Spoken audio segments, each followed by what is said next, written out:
Oh, landmines and jellyfish. Welcome back to Knives, I guess, and this video may be recorded for quality and training purposes. But last night we did a live stream and we went in on the Camillus Keto. So let's take a look at what we're holding real quick and get that out of the way because you know I spoil you. And first things first and most importantly, the pocket clip is tip up, which is the Lord's carry. We have got G10 on the scales. We got a flipper tab, so let's flick the bean.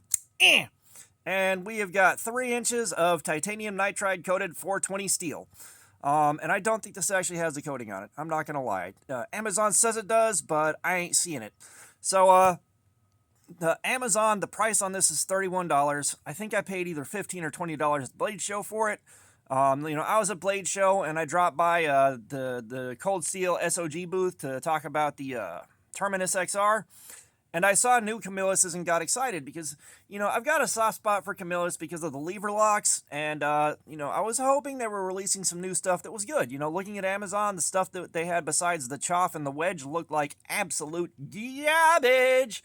Like, below Bud K standards bad. So when I saw stuff like this, I was like, cool, I'm going to check it out. And I expected okay things. And the week of carry I had was definitely a bit worse than I expected it to be, and a lot of it was down to comfort and ergonomics. The dingus end right here, when it was in my pocket, made it very, very annoying and kind of painful to get stuff out of my pocket with it, like having it in here and reaching in to get something out of the pocket. Like this gap right here with this dingus end kept hanging up, like it just got me right in here, like kind of in the web of my hand while I'm trying to get in there, like not comfortable. And like it gets really stuck if you get the web of a finger stuck in that thing. And down here, this dingus end, which was just poorly thought out, got stuck on everything. Like trying to get keys out, yeah, good luck. It was definitely annoying. In the waistband, it wasn't that good of an experience either. Like that was just bad all the way around. I will say the build quality, I don't have any complaints there. Everything's put together well. Everything's fitted up well. The blade is pretty well centered. I don't have any screws backing out. The pivot screw held in place. It's on bearings. So, like, on paper, those things would make it sound pretty decent. On paper. And, it wasn't a good experience. So, I threw it on the pile, and I changed my D20 of Destiny rolls. There are 5 knives out there instead of 4 to pick from now. And this is the one the D20 of Destiny picked out for us. So I knew it was going to be one of those joke knives, and I like to throw a knife in there that's not going to do so good, just to kind of, put some stakes on that roll. And of course, the roll, it did not smile upon us today. It just didn't. So going into it, it started out okay coming out of the gate. It cut well enough. There were clean cuts on the factory edge. The factory edge was decent. It was like a 7 out of 10 maybe. Good, not great, but certainly adequate for most working tasks and most of what I was doing. Like, it wasn't that bad. The edge on this thing started showing wear pretty quickly. It didn't take long for the cuts to start looking bad. And then we went in on it, and we got 45 minutes before the edge crapped out. 45 minutes. I believe that is the worst performance we have seen so far, or it's tied for worst. It was so bad. So we put a new edge on it. We got the precision adjust out. We put a brand new 18-degree edge on it, mirror polished it. Made it great. And that 18 degrees is a little bit more of a wedge than the 17 I normally do. I was trying to help the edge last a little bit longer. I was trying. It didn't help. All right, normally sharpening something and mirroring the edge out and really putting the time into it can add about an hour of extra cut time on most steels, sometimes an hour and a half. It went 45 minutes again. And totally crapped out. The wear would show up kind of fast, and then it would just fall off a cliff. About the 40-minute mark, it would just fall off a cliff, and it went from a few nasty cuts down to almost all of them. And I'll show you what I mean by nasty cuts. I actually remembered to save a piece of cardboard for it, but this is the kind of thing that we're looking at. All right, instead of nice clean cuts, we have got this right here happening. It just hits the bottom of the cut or middle of the cut and just starts tearing out. It is so bad when it does this, and it takes so much force to push through a cut like this, especially like this. This is a really bad one. I got to go in there and give it full beans. Just give her what for to get her through a cut like this. Just so bad. And the fact that it took 45 minutes to get there. That is, I am entirely sure, just the worst we've ever seen. I believe the worst steel before this lasted an hour, and the caveat is the absolute worst we've seen was this, and we did it as a joke. Like, you already know what to expect here. And, of course, had to do it. But, the blade on this one took about 15 minutes. And we knew it was going to do that, but we wanted to see it in person, So this one is kind of outside of that. That's the worst we've seen, but that was expected. This right here, the serious-ish steel, 45 minutes and it was out. So then I will say, when we sharpened it with the Work Sharp, that was the gummiest, highest level of resistance on those rough grit stones that I have ever seen. Like, they really bit in, and it was like sharpening basically the underside of tape for the first couple of stones. I've never felt something do that. It was a weird experience. It did pull an okay burr up. It did pull a burr up, but God almighty. So after the second time it wore out, I took some time to practice hand sharpening, which, practice your freehand sharpening any chance you get. Learning how to do that makes a lot of things easier. Like, I am building up the confidence to start sharpening knives that are a bit on the bigger side for the precision adjust. It's fun, it's relaxing. And that also makes sharpening a lot more portable. If you're out in the woods or something like that, if you're going to be out for a while, or, you're in a job where the edge gets torn up, if you know how to freehand sharpen, you can just throw a decent stone in your bag and carry it with you. Like, there are a lot of advantages to it. And of course, when you do that by hand, you feel just a really good sense of satisfaction that, yes, you did this. A clamp didn't do it. A fixed angle sharpener didn't do it. You did.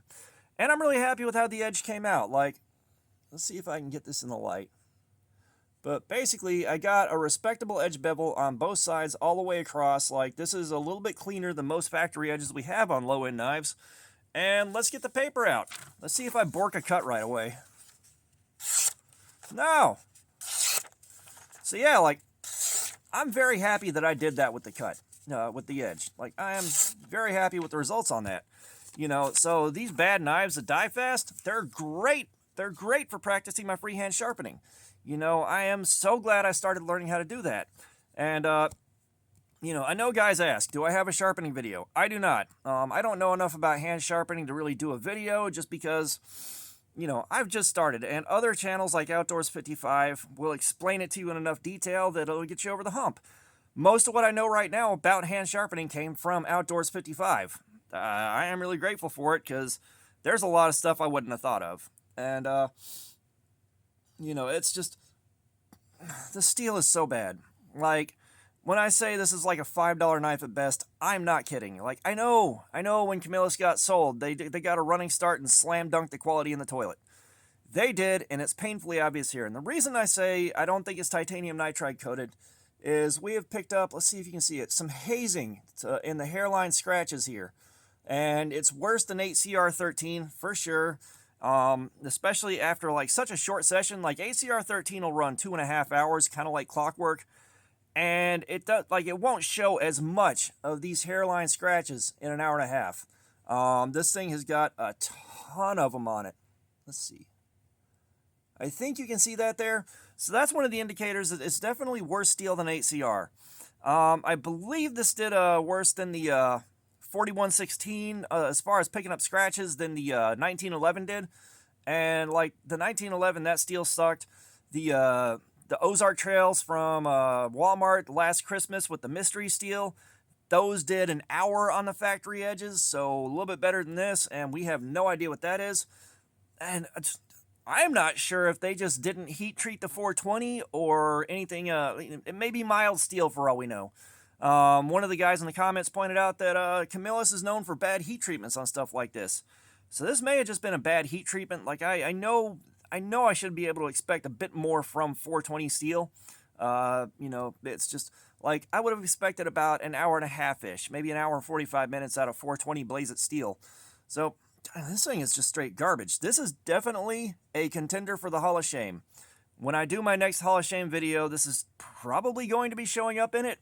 Like, and again, like, I like being able to find redeeming qualities in even a bad knife. Like, there's almost always something that's good about it.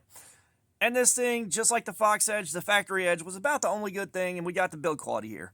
Now, when I was hand sharpening, the thumb studs were definitely in the way. Like, I couldn't really get down in here to the choil because the thumb studs were hitting.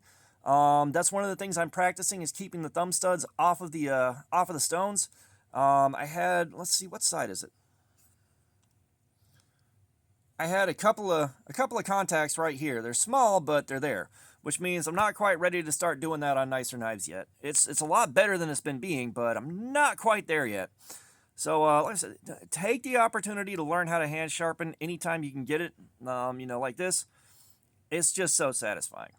So, the ergonomics, those were good. There wasn't any wear and tear right here. It was actually really comfortable, and partly because this is a flat across the top, and I don't have rounding creating extra pressure right here. The flat tops right here tend to be a bit more gentle on my hand. So, I mean, that may be the other redeeming quality on this thing. You got the build quality, and the ergos were good for cardboard slayer. And this is one of those knives where you will wind up breaking the 11th commandment: thou shalt not covet thy neighbor's knife.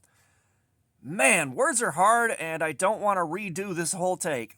I really, at some point when I can start editing video, this is going to be so much easier to do. But thou shalt not covet thy neighbor's knife. It just, man, it sucked. So you guys know I love telling you about what happened after a cardboard slayer session. That's what happened here. I'm a little disappointed. We got the Camillus Cirque to check out at some point when y'all pick it out. That one, I believe, has better steel. I think it might be D2. It looks like the ergos are better for carrying. It looks like it's overall a better knife. And I'm really hoping that one kind of pulls Camillus kind of out of the toilet, at least barely above the water in the toilet. It'll still get splashed when you flush, but better than this. So yeah, that's what happened during Cardboard Slayer. That's kind of a comprehensive coverage of everything that I had to deal with this thing. So all that being said, thanks for looking at my crap. Subscribers, you guys are awesome. Y'all are still coming in. If you haven't subscribed, please do. A giveaway is live now. Get in the door. Try to win yourself a knife. I'm giving away 4 of them right now. Comments, I love some feedback. Let me know what you think about this thing and how the session went, or anything else you want to share. And all that being said, y'all have a nice day.